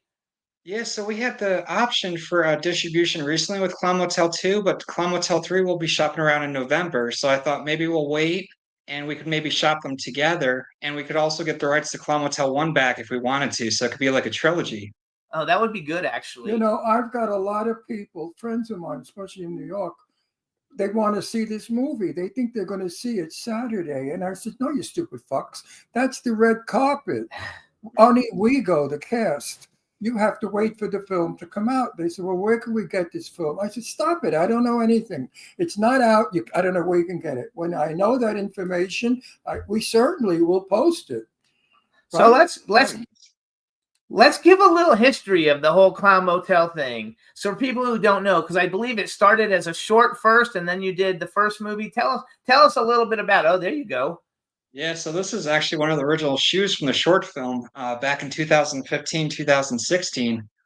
But from that, we made the first feature, which you guys showed the trailer to. 2019, we did Walmart overseas, box office in Turkey, Microsoft top 10. That was pretty good. And then 3 years later, we did Clown Motel 2. And here we are today with Clown Motel 3 Ways to Hell. I love it. I thought we would play Clown Motel 2. We're going to play all 3 trailers while we have And you you know on. what the treat is in Clown Motel 2? I have a scene with the most gorgeous, sexy girl in the world in the pool. Oh, stop it, Ron. Angie Stevenson. Angie Stevenson. Yeah, I know. So all of you horny little jerk-offs out there, watch this movie. You're going to faint. So she is built like there's no tomorrow, and she is the most gorgeous girl. So fellas, if anything, watch the movie just to see Angie breathe in a sweater. So wait a second. Let's go. How many characters that are in the first movie live long enough? Is there anybody who's in all 3 movies? I guess Hammy is in all 3 movies. Hammy, Golden Ager, Dave Bailey, Anson Days, who's been, raising his roll up with his father too. They were in the first film. Ari Lehman. Yes. Eileen Dietz didn't start till the second film. Yes. And Ron started in the second film. So tell us the premise between Clown Motel 2. We'll play the trailer and then we'll start talking about Clown Motel 3. Yeah, sure. So Clown Motel 2 is pretty much like a rescue mission with myself, Sergeant Kelly, going out looking for my fiance who got lost in Las Vegas bachelor party. And it's just a whole mission, Ron Russell comes to the cabin, says, time to wake your ass up. And then we pretty much get lost. That was a tough scene because it was so friggin' hot. Even up at Arrowhead. Where were we? In Arrowhead? No, Big Bear. Big Bear, which is normally cool. It was a bloody 100-degree day. And we had to work. And you had to say Bitcoin. Oh, fuck it. Oh, that was a nightmare. I don't mind. Everyone actually liked that part. I mean, I saw the camera crew was ready to kill me, but I couldn't get it because I had no idea what it was. And I'm an actor that I become. So if I don't know something, how can I act it? And I had difficulty because it was like a blank word I never heard of until you explained it. And then I still didn't understand it. What kind of fake money? I mean, so who are some of the people that are recognizable horror names in Clown Motel 2? In the first, like in Clown Motel 1, you had Ari Lehman and you had I forgot. We had a smaller cast. Yeah, Tony Moran. Wasn't Tony Moran in the first one? Yep, the first Halloween, Michael Myers, the OG Halloween. Yep. So I think Martin those were our 2 main ones. Martin Kleba. Oh yeah, can't forget him. Pirates of the Caribbean. Yeah. Okay. So you had 3 in the first one. In the second one, you added. He actually wants to come back for the 4th. Oh, okay. Is there going to be a 4th? Oh no, he froze. What happened? Oh no, we froze. Joe, where are you? Sorry. Oh, there you go. He's coming back. Yeah. Is there going to be a 4th one? I mean, Terrifier 3's coming out, right? Terrifier 4. Possibly. Yeah, possible. I think that. What do you think of the Terrifier movies? Did you watch them all? I like them. They're gruesome and stuff. The second one was probably my favorite. So the 4th one's going to go back to the origin. So that'll be interesting to see how they put that together. I think that I don't really like the movies that much. I do like the way they've marketed the movies and what they've accomplished. I think is amazing. I thought the first one, I don't think there's not really a story. I like the second one the best also.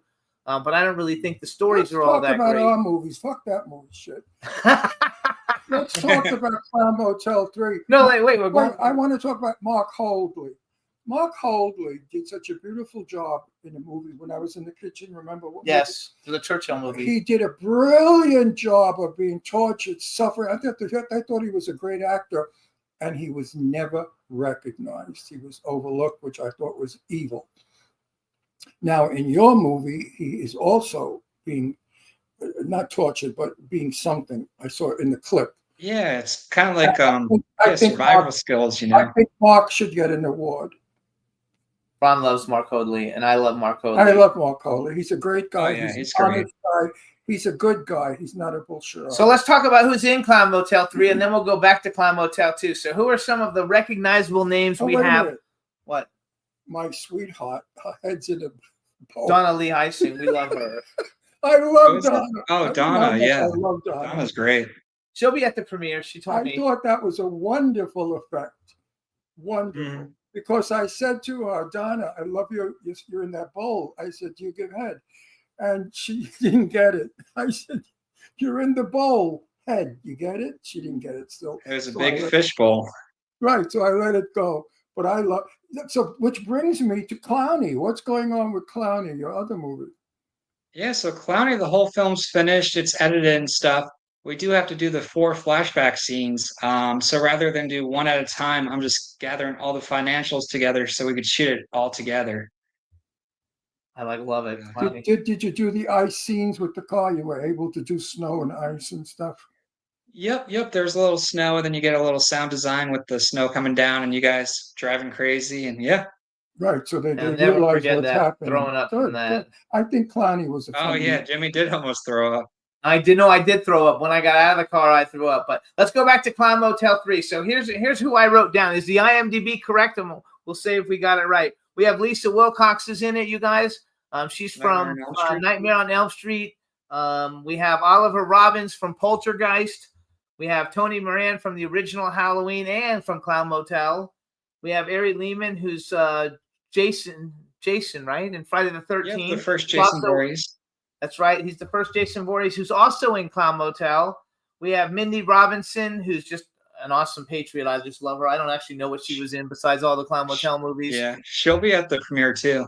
Yeah, that's fabulous. We have Donna Lee Heising, who we love. Donna. We have Angel Nicole Bradford, who's one of the up-and-coming Scream Queens now, who's been on our show. She's really cool. We have Eileen Dietz from The Exorcist. Is Brett Wagner in it? Brett Wagner, yes. Leatherface, he's in it. And Lee Waddell, Ghostface Scream. Yeah, I love Lee Waddell. We've had both of them on the show. We have Mark Hoadley in it. Al Burke, the music video guy who's been everything. Kadrosha Ona Carol, I wrote her down just because she's a friend of ours, and she's got a little role in there. And Dietrich Thrall comes back. Wow, Dietrich. Wow. Is he a trip or what? Oh, yeah, he's a rock star. Dietrich does not need a script. He's a whole movie. He's fabulous, though, and he's a real rock star, you guys. He's with the band Lords of Acid, who I used to go see in concert, but I don't think he was He's with a great them back guy. then. I like him a lot. He's a nice person, is what I like. And then I found working on 3 so many nice people. Mary was wonderful, and Mary Kay, and her Mary Kay was great. Big help. And her husband, who's my sweetheart, he's like my son. He fixed my car. I'm so grateful. And Tyler Sebago, I want to give him a little shout out since he's a friend. I met a lot of jerks on that shoot also. A couple of idiots that threw the work. And of course, the whole crew just disliked him and ignored it. Which we're not going to mention who those people are. As I ignored them. But we all formed our own little crew, mostly my soldiers and I. We all. Oh, yeah. What's the other soldier? Mary Ellen? What's her name? Mary? Oh, Laura Wilson? Laura Wilson, yes. I love Laura Wilson. We bonded as sweet friends. And of course, and Princess. But what about my? She was a great actress in this. Laura Wilson was great. And then Angel Princess too had a really nice death. Angel Princess is in I it. terrified one of the actors because it was not in the script.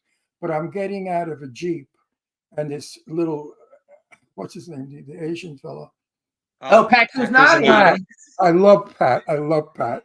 Pat's in my way, and I'm supposed to walk down. So I said, "Soldier, get out of my way, or step aside." And he just looked at me frightened. He got so scared. And he did. He stepped aside. And then after we did the shoot, he said to me, "You know, you really scared me." I said, "Well, you really believe you're a soldier?" He's a good guy, Pat. Yeah, he's a good guy. I met a lot of nice people. So let's wait. Let me talk about Joe. Yes. Now, Joe as a director, and I've worked with some of the best directors in Hollywood in the olden days. I mean, Sidney Lumet. I worked with somebody. How many people work with Sidney Lumet that are still alive? And I'm going to tell you about Joe. Joe knows what he wants in a scene, but he doesn't tell you what he wants. He leaves it up to you. And if you have an idea, or if you feel that you could deliver a line better, and if Joe likes it, he allows it. He's not one of these crazy directors. It's all about me. No, you got to do what I want. And it sucks. So Joe works with the actor, and that's what makes him a successful director.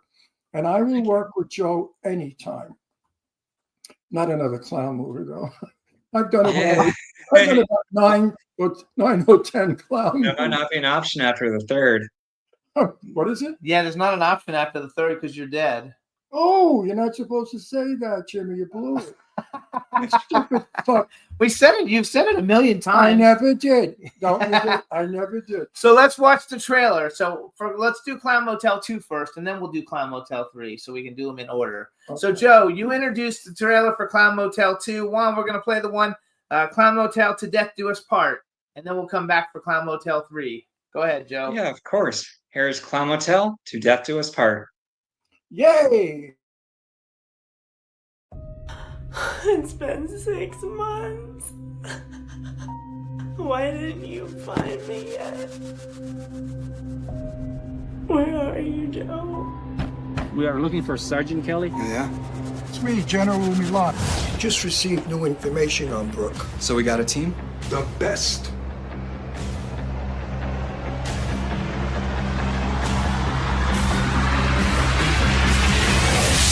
I feel an entity has entered. Okay, squad, the outside perimeter is clear. You have lost me 3 souls. Bring me back those souls while we find the pure. What kind of sick society wants a human sacrifice? If we can connect to base, we should be able to see what's going on. Bring me a pure soul tonight. We lost it.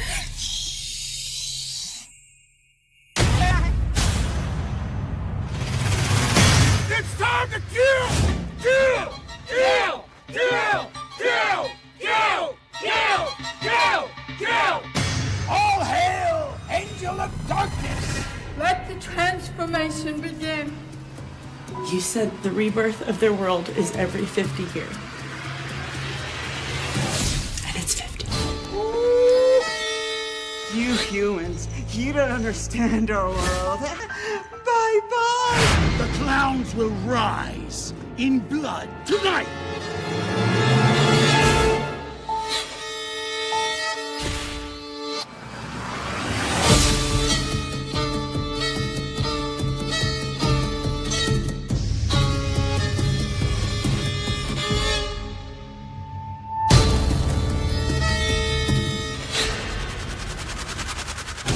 Shitty day, clown. Fucking got stranded on the side of the road, got waterboarded. Sergeant Slaughter shows up and he's like, hey, did you bang my wife? Well, you fucking right, I banged your wife.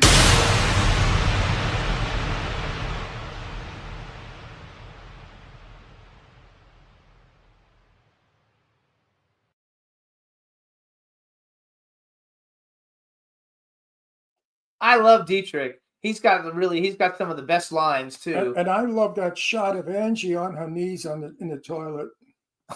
Waterboarded. I'm sure a lot of fellas out there, when they watch the movie, they'll love it too. So now we're at Clown Motel 2, and we're going into Clown Motel 3. And what is the premise, the overall premise of Clown Motel 3 that you, like a synopsis that you could tell us? Yeah, so pretty much, General Milan sent us off on our way and stuff. We never came back. So on the third one now, General Milan's taking, things into his own hands, getting his own squad together, going to the Clown Motel to get the final results. This is the last mission, last approval, and it's just chaotic. And 150 clowns. 150 is a lot of clowns. And you had kid clowns in this one. We have children clowns, adult clowns, fat clowns, skinny clowns. Thank God no one was injured. That's my only worry. When I saw all that, I said, hope, out of all of these people, one of them is bound to hurt themselves, but no one was injured. Although there were a couple I would like to have injured, but myself, I was kind of hoping that one, his costume would backfire and he'd go on fire, but it didn't happen. I find this movie to be probably the ultimate clown movie I've ever been in, number one, and I've been in 6 clown movies. I think everybody's going to love it. I think it's going to make money. I know it will make money in Asia. The Asians are going to love it. It's going to be a big hit there. What do you think? Asia, the UK is pretty big.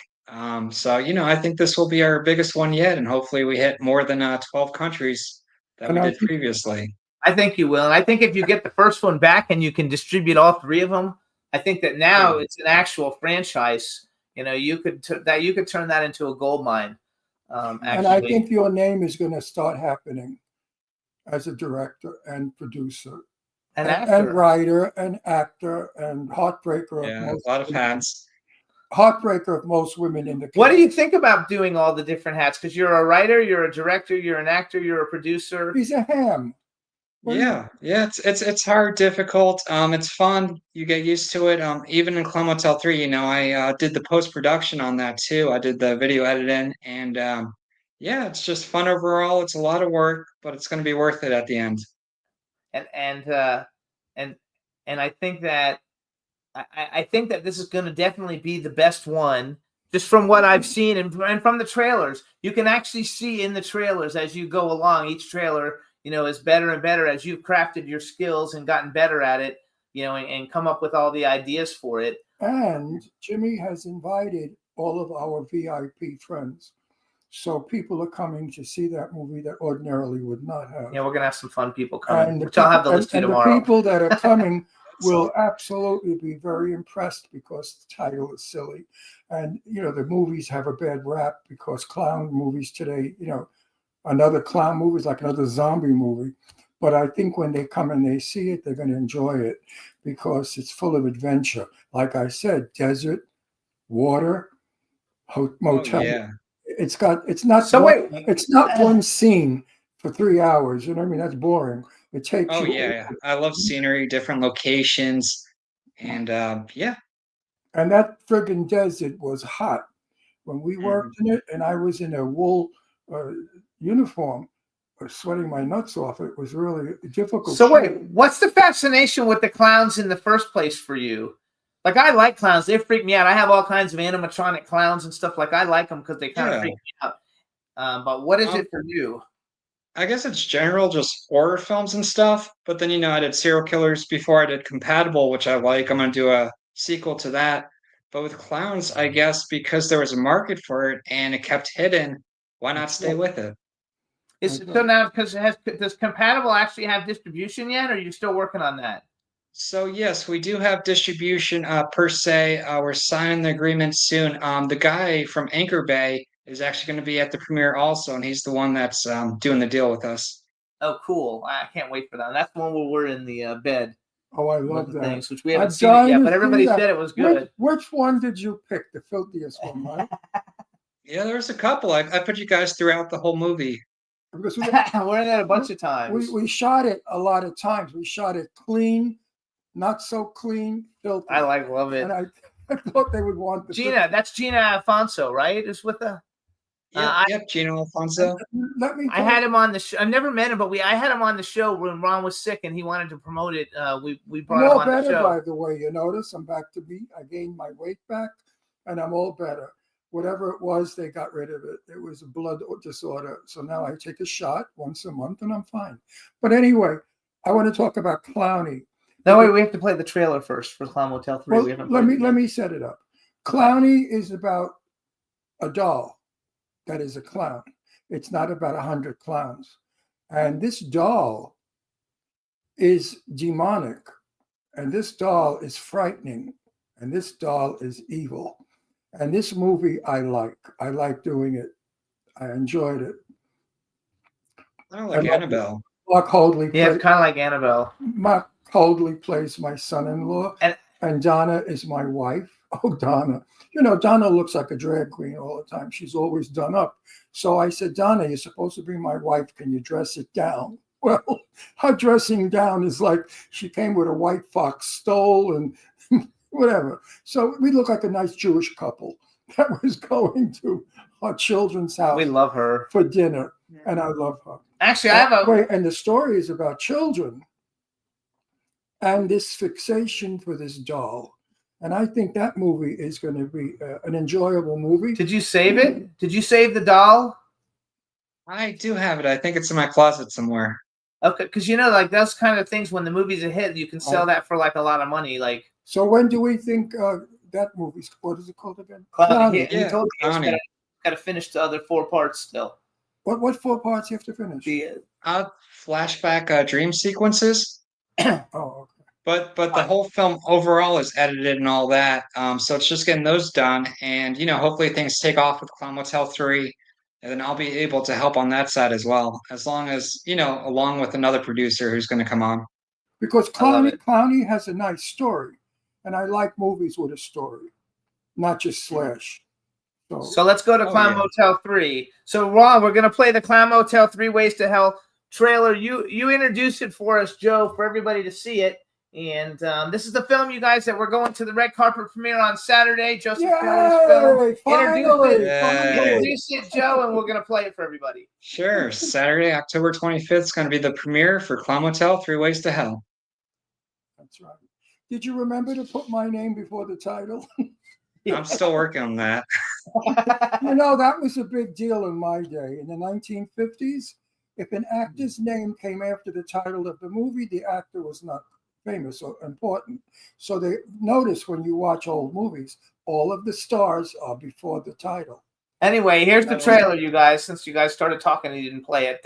Take it away, Juan. Clown Motel 3 Ways to Hell. To fulfill your ancestors' separation of the human world and the clown world. First.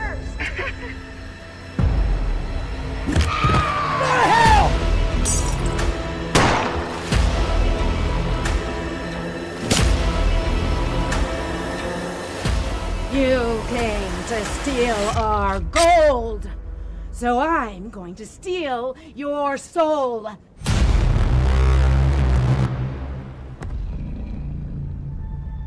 What's the verdict? We have 12 missing military members.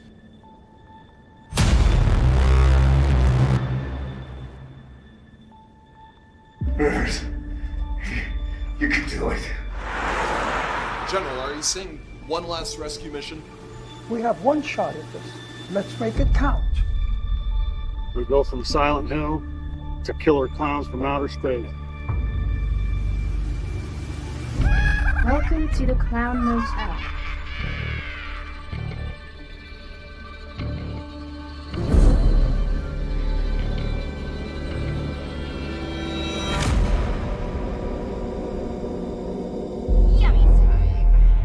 Ever hear of the blood moon ritual? The transformation was a success. Now go get me those sacrifices.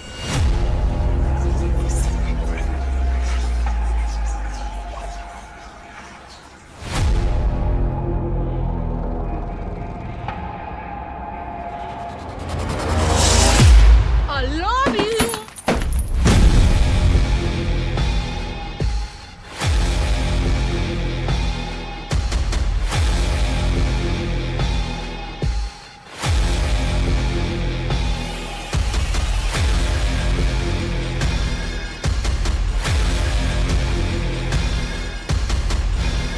You see, the queen was chosen.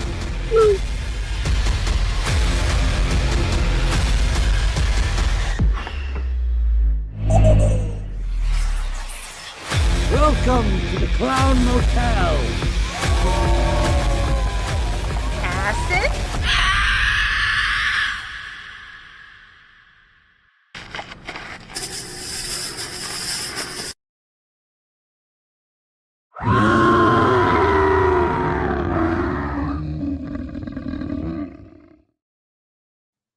One thing I really love about that, I love seeing the clowns coming out of the water. Because that's something I don't think nobody's ever done that. Never done. No, and you know where I got that from too. I forgot what the zombie film was, but there was a zombie film like 15 years ago where all the zombies come out of the water, and I thought that was really cool. So I'm like, why not do it with clowns? It's very frightening because I don't like ocean, because I can't see what's in the water. So I never go in the ocean. I go in swimming pool. And a lot of people feel the same way I do. So the fact that those ugly things coming out of the water is frightening to a lot of people because they have fetishes about it. And I love that Mindy Robinson's in this one too, because I love Mindy Robinson. Oh yeah, she's great. And yep, she said she wants to come back for the 4th. There you go. So that makes it even more fun. Well, you could resurrect me. So how was it? How was it doing this one compared to the other ones? And the fact that you have considerable more named talent in this one that everybody knows. With Ghostface and Texas Chainsaw Massacre and everything. How was that? Are those people more difficult to direct, or are they easier because they know what they're doing? No, it was pretty good. And with named actors that I didn't work with, I'll usually just get them for 1 or 2 days to start with. But then if I work with them before, like Ari Lehman, I'll get them for 3 or 4 days. But everyone was pretty good to work with on set. I love it. I think it's great, and I think it's going to help with distribution a lot to have all the names of the people. Oh yes, who have been in all these huge franchises. Lee Waddell, I wish we would have been there for him. I would have loved to have met him because we had him on the show and we had a blast with him. And Brett Wagner, I've met a million times. It's so funny because we went to probably 10 premieres with Brett Wagner, and I knew he was somebody, but I didn't know who he was. So I would talk to him and everything, but I never took any pictures or anything with him because I didn't know he was the Texas Chainsaw Massacre guy, until after we had him on our show. But he's a really, really cool guy. And Lisa Wilcox was on our show about 12 years ago. And when she was on our show, Ron didn't know who she was. And he was like, as long as, you're not the girl in the Nightmare on Elm Street where the things come up through the bed. No, that's not what I said. What I said was, I saw a movie where this girl was in bed and suddenly an arm came through the mattress, scared the hell out of me. And she said, I was the girl. I said, oh, I didn't know. So that's his point. There's no joke there. I know, and there's no joke that he didn't know who she was, but she came on the show, right. And she was super duper nice. Very nice. So I think you've gotten, a really, really good cast. Wait, let's talk about Mary Kay, who did sewing of the sack that they threw me in, who did so much of the work complimentary for Joe. Mary Kate and Lucas. I think it's wonderful what she did. She worked very hard on this production. Plus, she was in it. Her daughter was in it, and her lovely husband Lucas was in it. And her son was in it. Her son was in it too. I didn't see him. Yeah, he was one of the clown kids. He's one of the clown kids. Oh, they were wonderful people, and they were great for us, and we loved hanging out with them. Right. And I just wish that Mary would not do ugly makeup on Facebook. If she's working in a movie, it's one thing, but for her own publicity, she's too beautiful of a girl to be all scarred and ugly. Yeah, creative art, I guess. No, yes, it's creative art. That doesn't sell her. And I tell her that all the time. You're going to characterize yourself where you're only going to be that ugly person, and you're too beautiful. She should do that when she works as a clown or a killer. But when she's in her real life, she should be a movie star and look glamorous and beautiful. We love her. I mean, she's fabulous. I do. I never become my character in person. I've played ugly people in movies, but when I'm me, I'm me. I'm Ron. I'm not. We can't wait to see everybody on Saturday. Yeah, you guys, if you got an invite, you're like fortunate. You can follow Joe, even though he doesn't do his social media very often. You can go on Instagram. He's at Joe Kelly Film. He's also at Clown Motel Official. We're gonna have. Oh wait, Jimmy, did you invite Sherry Davis? She's not. She's in Texas. Oh, pity. I see what you did there. I see what you did there, and I think it's going to be. I love Sherry. I really love Sherry Davis. She's one of my special people, and so beautiful. So anyway, it's Saturday, you guys. We'll report next week on it. We're going to put out some bunch of great articles once we get the thing rolling. So Joe, are you wearing a tux? Yep, I got my nice suit I just ordered, so that just came in 2 days ago. There you go. Because you weren't sure what you were going to wear. No, it was either that or a Speedo. What is that? Either a suit or a Speedo. The Speedo would have been in effect. You would have got all the gay Palm Springs excited. Anyway, we got to go because we're out of time. All right, everybody. So this is Joseph Kelly Please support Clown Motel and the whole franchise. We'll let you know when Clowny's coming out. He's got some other projects he's working on. We're going to see you Saturday. We can't wait. If you need anything, let us know, and we'll talk to you very soon. Thank you. See you Saturday, All right, everybody. Thanks, chat. See you Saturday. Thanks, everybody. We'll see you guys next week. Take care, handsome. Bye-bye. Bye, Joey. Jimmy, This is MC Alfie and Ozzy. I'm just chilling, with a star, yo, sitting down and designing. Why every man them are thinking, what are we gonna be wearing? Yo, I'm a Liverpool MC, you can't test me. Big up the girls inside the party. Let's get down to crazy Jimmy. Big up myself and known as Alfie, the one and only, the Turkish MC. Always love the clothes of Jimmy. Beige, punk, yo, wanna be Jimmy Star, new celebrity. We'll take you out.